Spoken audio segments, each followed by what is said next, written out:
Hey, what is going on everybody? It is Nolan, or the Optimistic Gamer here, and welcome back to the Optimistic Survival series. Today we are doing some more building alongside our river.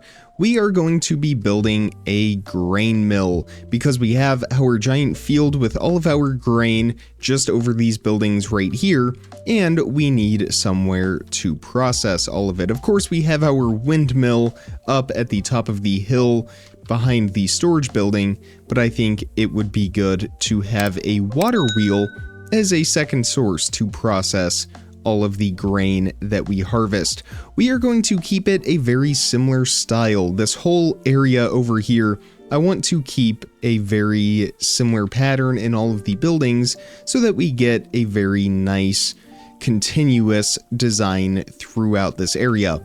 Now, over here on this side of the river, it's going to be a little bit more open. We're going to have more grassy areas, some more paths, things like that, versus the opposite side of the river, which is a lot more built up and more well developed. So over here is where we are going to begin our grain mill.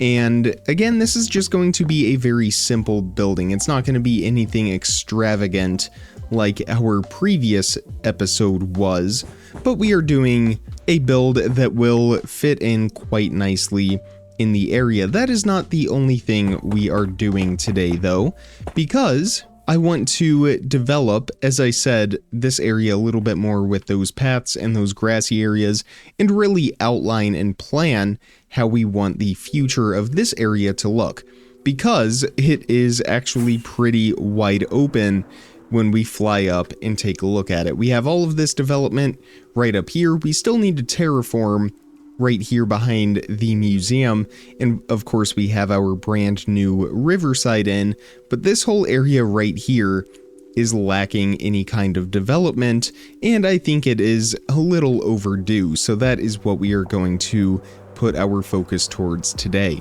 So we are actually going to get through the grain building relatively quickly to give ourselves more time to focus on the other items. So we are doing tough bricks for the base, a white wall outline. This is where our water wheel is going to be placed, so we are going to leave a small gap right there for that. No windows along this side, and then we are going to have a chimney right here, mostly just for aesthetics. We're gonna go with mud bricks for this, and we will put some mud brick walls across the top. We will need to make those in a little bit. For now, over here on this side, this is where our front door will be, and we will have a couple windows on either side. And then along this back side right here, we are going to have a smaller alcove that just goes out by an additional 4 blocks. We will put some windows right here as well. So that is the main outline of the building. Again, really nothing to it. For the roof, we are going to outline that with tough brick stairs, although we are going to go up 1 additional block. We want to make sure that we give ourselves enough clearance for our water wheel, which we will get on at the end of this build. So there's the outline for the main part of the roof, and then over here on this smaller section, we are going with slabs so we get a more gradual slope. And we will fill in all of the main part of the roof with our oak slabs and stairs, which will match our Riverside Inn quite nicely.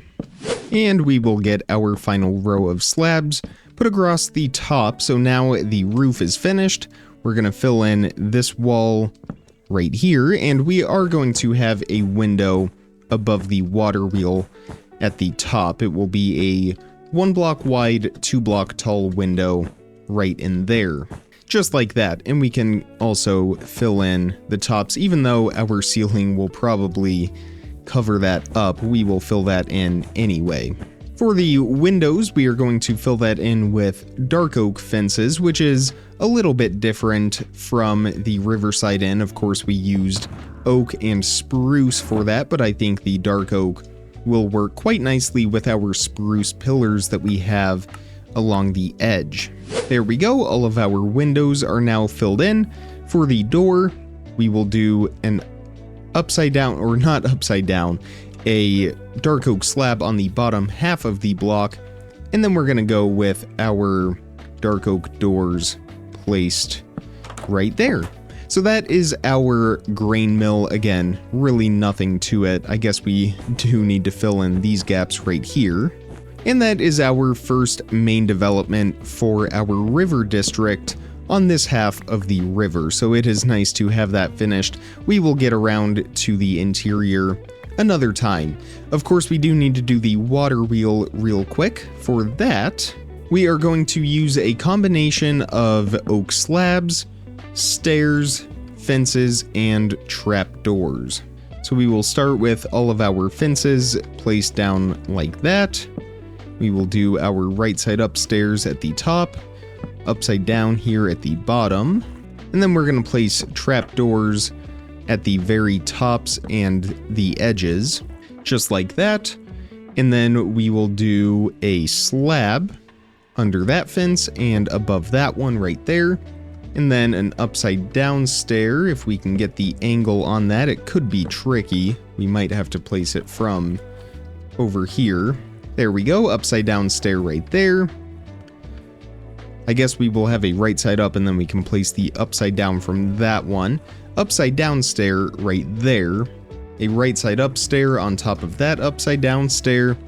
And a right side up stair right there. So that is our water wheel. Of course, it's not perfect. I tried to make it look the best that I could. I played around with a number of designs, and I just realized it needs to be away from the building by one more block.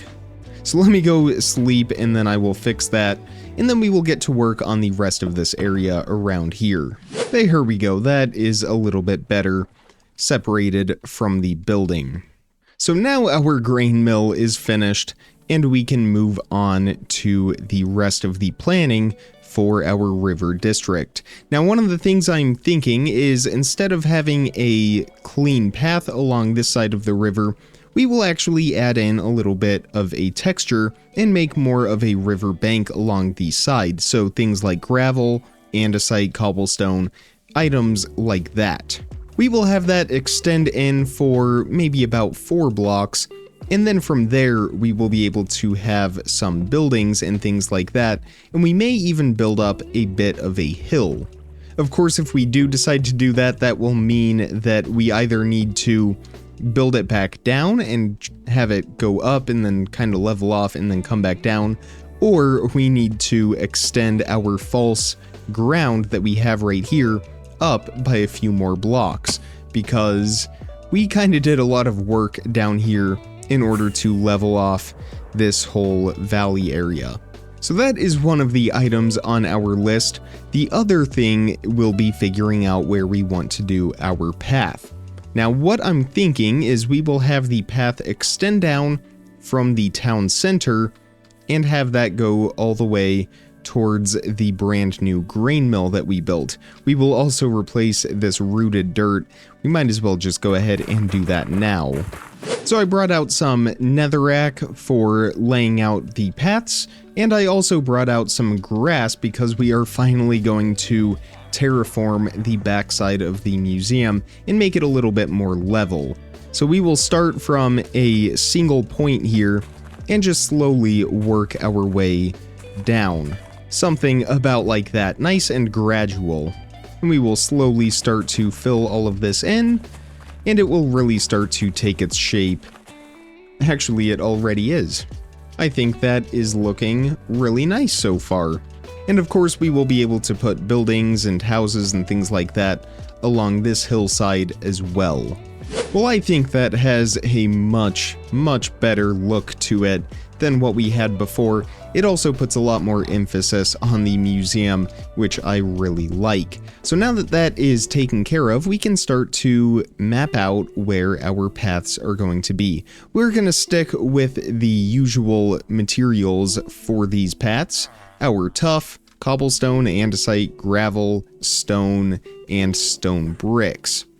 And we are going to, again, branch this off from the town center area and work our way towards the grain mill. So this will go at sort of an angle here, And I'm trying to keep it pretty gradual. I don't want a 45-degree angle. Very subtle is the goal. And that should get us close enough if the path is 5 blocks wide, which it will be. And there we go. So that is all pretty much outlined. There are a couple spots that need to be a little refined, like right through here. But for the most part, that is going to be our path. Now we will need to have some supporting blocks underneath where this path is going to be, because we are going to have gravel, and I think we may just do that with our netherrack. That will probably be easiest. So we will begin by removing all of this grass that we have right here, and then place down some netherrack 1 block below where the path is going to be. Just like this, and it will extend all the way to that side. Again, that way we can place down our gravel and not have to worry about it falling down into this sort of underground area, which I do think eventually we will do something with this. I think that would be really neat. For now, though, it is just going to remain a hollowed out space lit up by torches, because we don't want monsters spawning down there. And speaking of monsters, we are actually doing a really good job of preventing hostile mobs from spawning in our valley. Anywhere where we have buildings, it is very thoroughly lit up, so we're not getting any mob spawns anywhere near the center of town. Once we get to the outskirts, though, areas out here, we do have some torches, but it is not perfect. That does mean that we are getting higher quantities of mobs in smaller clusters because we are hitting that mob cap in a smaller area. But that also means that we are getting very close to having everything all lit up, including caves below our feet, which is fantastic. So I think now we can remove this netherrack here for this bottom layer, and we will get the path put in just a little bit. So I've gone through and removed most of the dirt in this section as well. So this path is pretty much ready to be filled in. We need to figure out where else we want to have a path. I think one of our paths will be right here in between our lava factory and the trading hall right there. I think this would be a good spot to include a path. It is definitely wide enough, that's for sure. So that one will look like this. I think if we fly up, we will get a much better vantage point of that. So a path right here, a path right here, and I think we will include one more. I think what we need actually is some kind of access from this side of the river to that side over there via a bridge, and I think we will do it right outside of that tunnel. I think that would be a great place to include that. So why don't we go ahead and build that real quick. I will grab some stone bricks and some mossy stone, and we will get to work on that. Now, one of the things that we could do would be have a bridge that slopes down a little bit, but because we're going to build up a riverbank right here, I don't think we will need to necessarily do that. So we will instead just build up to the height of the wall on the other side and build this going all the way across to match the width of that tunnel section. And we will go one additional block on each side. So the bridge will be 8 blocks wide in total, the walkway will be 6 blocks wide. Although I think we will have it step up because it is only 1 block above the water if we have it right here. So we are just going to start with the outline, and then we are going to do an arch shape, but we will do that in just a moment. I think something about like this, and then we will have it go up just a little bit higher. I think that is a great height.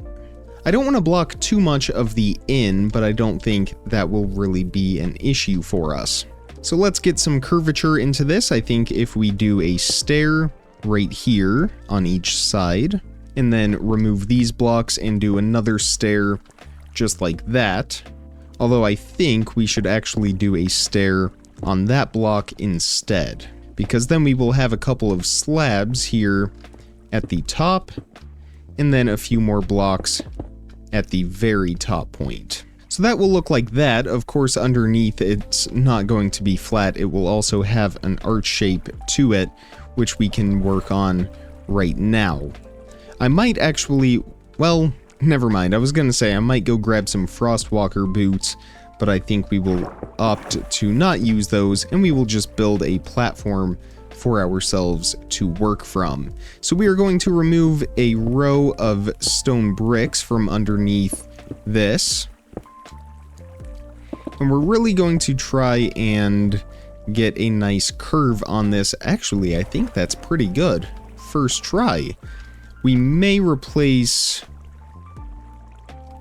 that slab. I think if we remove that slab and just have a stair, and then remove this block and have an upside down stair, I think that shape is a lot better. So now we will just do that same thing over here on this side. There we go, nothing to it. So now we will fill in the path in between this. For that we are going to stick with cobblestone, and then we will have ourselves a finished bridge. I think we will do another row of stone bricks right there as well. And we will remove this row right here. I think we just need one more upside down stair though to connect the bridge on each side. That way it's not floating, because that did look a little bit off. And then I think we could even do some upside down stairs right there as well. And I think we will just stick with cobblestone slabs going all the way across. I think that looks just fine, especially when we step back from a distance. So I think what we will also go ahead and do is remove all of this stone brick right here and get this replaced with cobblestone, just so that it matches with the rest of the path. We will also return this wall with that lantern as well, and for now we will place some torches right up here, but we will replace these with lanterns also. That way we can get this whole area lit up. So again, we will have a riverbed or a river bank right here that will sort of pile up and form a barrier from the river and the rest of this valley right here, because realistically we wouldn't want to have a bunch of buildings on a floodplain, so we are going to create sort of a levee for that. And that is how the bridge looks from a distance. I think it fits the whole scene quite nicely. So we have made great progress today. I'm going to get this path filled in, and then I think we will end our episode from there. So I will do this real quick, and I will meet all of you back here once that is finished. And there we have it, all finished. The path is put into place, and I did some of our street lights lining the path as well. It's not quite night yet. We will see the full effect of those in a future episode, but for now, that is all taken care of, and the River District is ready for some more expansion. But that is where we are going to end it for today's episode. I really hope you enjoyed it. If you did, make sure you hit the thumbs up button, and make sure you are subscribed so you don't miss out on daily content as soon as I publish it. Check the description for some more important information, links, how to contact me, all of that good stuff. And with all of that being said, comment, like, subscribe, remember to stay optimistic, and I will see all of you tomorrow. Thank you so much for watching, everybody. Bye!